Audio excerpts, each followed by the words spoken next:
Boris Nemtsov was maybe one of the most bright persons I met in the recent 30 years. I remember him from the beginning of the 90s when he was the governor of Nizhny Novgorod region. He was completely different from all other governors. He was young, he was educated, he has no limits in discussions. He was ready to discuss openly everything. He was ready to know from you or to let you know. Boris was in the government till 98, and he made an impression of a new person in Russian power structures and Russian authorities. As he left his position, he moved towards what we call today civil society, and I would say that he spent a lot of his efforts in building really civil society in Russia.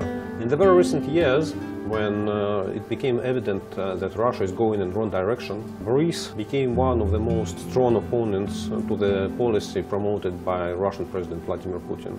And he spent a lot of his efforts to write reports, public reports, like Putin corruption, Putin results, Winter Olympic Games in tropicals. And the most last idea was to write a report about the war in Ukraine, the war that Russia promotes in Ukraine. That is a very painful episode in Russian history. And the idea of the report was to present available information. It was not investigative journalism. The idea of a report for Boris was to gather all information together and to make a report printed, because from the public opinion, from the PR point of view, what is printed is more valuable rather than what is written in internet. Unfortunately, Boris was not able to finish his idea, and as we were good friends, I felt my responsibility to help him to finish this idea.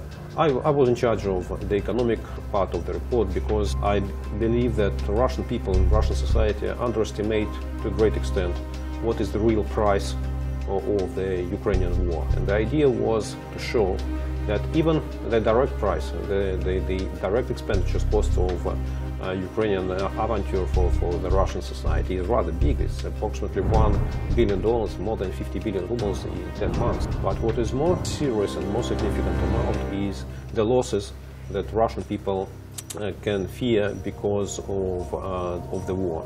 First of all, Russian economy lost approximately 2% in growth in 2014-15, and that makes losses for the households' incomes approximately 750 billion rubles. The Russian savings of the households, because of high inflation, they lost approximately 2 trillion rubles. And the idea of the report is to demonstrate that the price will go on unless Russia will stop.